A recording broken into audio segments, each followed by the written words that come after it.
principais causas que alteram o nível de cortisol, doutor Arthur? Porque quando o corpo está com ameaça, o que o cortisol faz? Bom, então, se eu estou constantemente estressado, melancólico, triste, ansioso ou depressivo, ou seja, se eu não estou bem com o meu equilíbrio mental, então uma mente desequilibrada é o ponto inicial para doenças crônicas, no caso até mesmo. Então, o caso do cortisol é isso, quer dizer, essa coisa crônica, que está ansioso, deprimido, está liberando cortisol. E quando o cortisol atinge um determinado patamar... Doutor Arthur Lemos, como é que funciona o ciclo do cortisol durante o dia? Quando você dá um sonífero, o que acontece com a fisiologia? Ele derruba ali o nível de cortisol? Quando eu não estou dormindo bem, quando eu estou triste, quando eu estou ansioso, isso é uma porta de entrada para outras doenças? Isso é mais uma sabedoria popular, né? Pela ciência médica, né? Hoje, quando você tem algum problema ligado à emoção, acaba se refletindo no corpo e pode ser causador de doença, como ampliando a doença também, né? Então, por exemplo, dor, quando você está estressado, a dor é maior. Quando você tem pressão alta e está estressado, a pressão aumenta. E assim vai. Quer dizer, então o fator emocional está relacionado a qualquer tipo de doença, na realidade. Agora, quando você fala estresse, o primeiro sinal de que a minha mente não vai bem, ele começa pelo estresse e depois que vai para uma ansiedade, depois que vai para uma depressão, ou não existe uma ligação lógica entre esses fatores? O estresse é a resposta do corpo a uma agressão. Então, qualquer agressão, ameaça, medo, pânico que você possa ter, o corpo responde. Essa resposta que é o estresse. Quer dizer, o estresse não é o medo, não é aquilo que faz você ficar preocupado. Isso a gente chama de estressor. Estresse é a resposta. O que envolve essa resposta? A liberação de vários hormônios, como o cortisol, que é muito conhecido, a adrenalina, mais conhecida ainda, né? São hormônios que respondem a uma agressão externa ou interna, cuja preocupação maior é defender você contra aquela agressão. É uma resposta, cujo objetivo é manter você vivo. Prepare o teu corpo para suportar aquilo. Agora, doutor Arthur, quando você fala do cortisol, e eu também associo, quando a pessoa procura um psiquiatra, procura um médico, doutor, eu estou meio depressivo, doutor, eu estou muito ansioso, eu estou muito preocupado, não estou dormindo direito. Às vezes, não generalizando, o colega médico já prescreve ali um ansiolítico, um antidepressivo.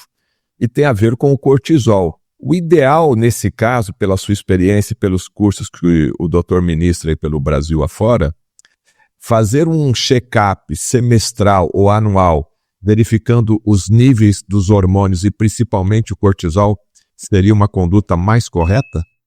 É correta, né? Você está numa ansiedade extrema, num quadro depressivo agudo, ou até crônico mesmo, né?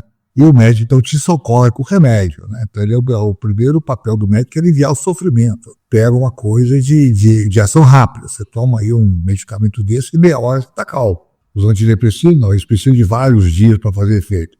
Mas o calmante te acalma, te sossega, te dá sono, e você dá uma relação. Isso é importante numa fase aguda, porque manter uma ansiedade intensa pode dar até uma úlcera no estômago, colocar a pressão lá em cima. Então o psiquiatra atua de forma pronta, imediata, né? Um socorro.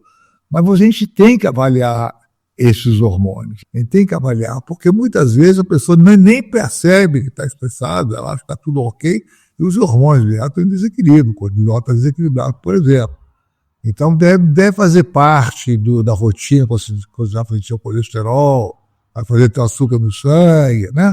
Um hemograma, pede também um cortisol, vê se está tudo bem, porque às vezes as coisas ficam muito assim como debaixo do pano, né?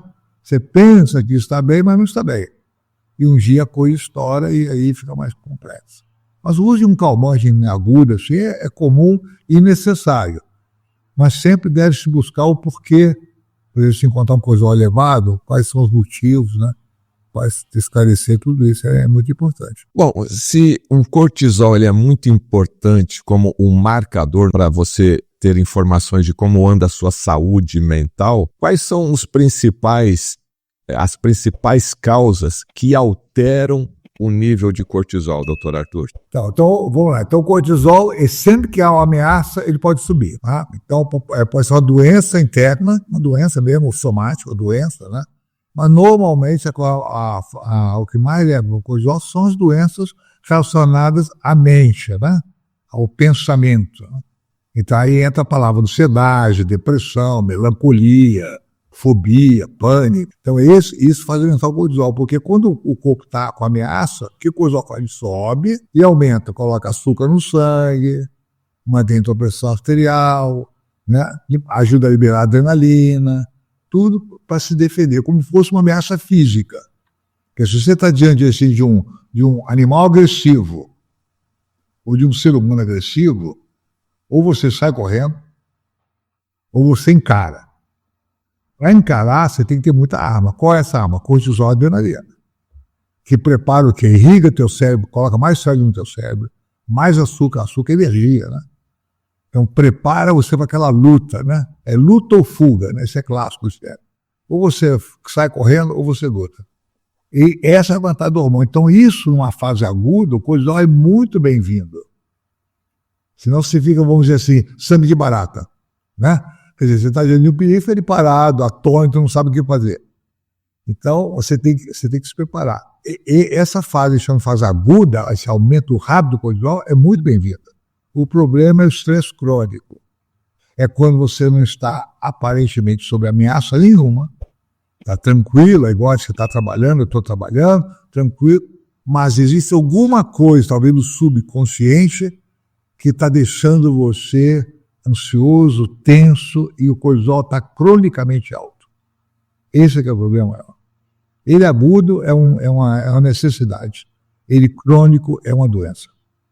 Porque é cronicamente alto, né? É uma doença. Então, eu aprendi aqui agora, doutor Arthur Lemos, se eu estou constantemente estressado, melancólico, triste, ansioso ou depressivo, ou seja, se eu não estou bem com o meu equilíbrio mental, e você deu o exemplo aí do açúcar no sangue, glicemia, e a gente associa ao diabetes. Então, uma mente desequilibrada é o ponto inicial para doenças crônicas, no caso até mesmo como diabetes. Sem dúvida. Por isso que é muito comum, né? São duas coisas comuns na medicina. Quando um paciente tem uma febrezinha, não sabe a causa, isso é um vírus. É uma virose. Quando você tem uma doença e não tem explicação, isso é estresse. São dois jargões que se usa em medicina. Mas eles são verdadeiros, né? Então, o caso do cortisol é isso, quer dizer, essa coisa crônica, que está ansioso, deprimido, está liberando cortisol.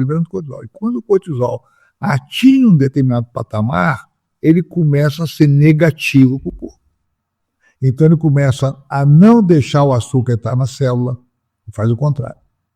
Ele bloqueia a tireoide, né? Ele aumenta a pressão arterial.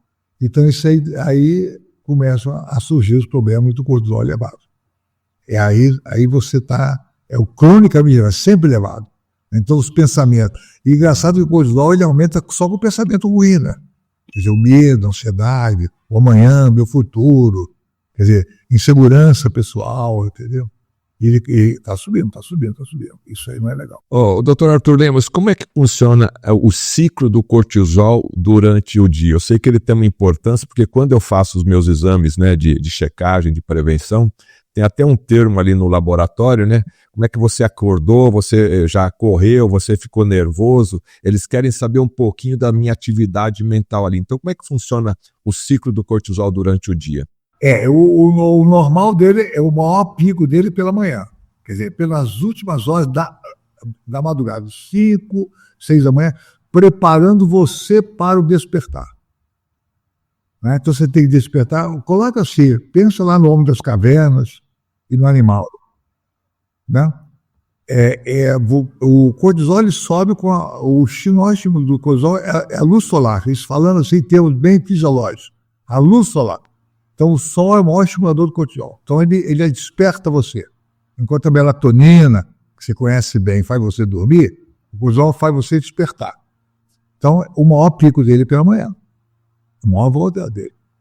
Vamos por 18, 19, 20, 21, normal. No almoço ele já começa a cair. Final da tarde já está lá embaixo. Por exemplo, final da tarde já está em 5. 20 de manhã, final da tarde. E você entra pela noite com ele com 2, 3. Passa a noite toda ele com 2, 3. Vai ter outro pico de manhã cedo. Esse é o indivíduo normal. O de estressado, por exemplo, ainda está 2, 3 de tarde, está 10. Quer dizer, ele não tem a queda. Ele mantém o cortisol alto. Aí ele vai dormir e vai ter 1, 2, tal, 7, 5. Ele não dorme, tem insônia. Ou dorme o primeiro sono, acaba despertando 2 da manhã e não consegue dormir mais. Aí você vai medir o cortisol, está elevado. Então, muitas das insônias são por cortisol elevado. Então é errado tomar sonífero para dormir nesse paciente. Entendeu? Você tem que concentrar o cortisol. Você tem que reduzir o cortisol dele, não dar um sonífero. Quando você dá um sonífero, né? O que acontece com a fisiologia? Ele derruba ali o nível de cortisol? Ou não, mas ele impulsiona outros campos neurológicos, né, que faz você dormir, mesmo com cortisol alto.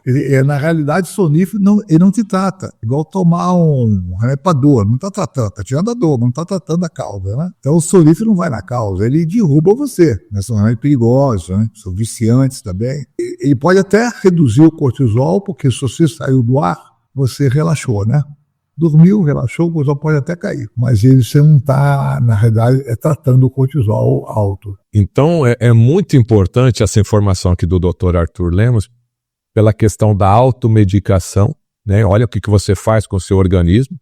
Você toma ali uma droga, e essa droga ela vai ter uma ação, ela vai mudar a sua fisiologia e vai fazer você dormir, só que internamente ali os seus níveis não estariam adequados, fisiologicamente falando. E em cima desse doutor Arthur, muita gente hoje tomando melatonina, né? Porque melatonina hoje vende na farmácia da esquina, fora do Brasil se vende em supermercado.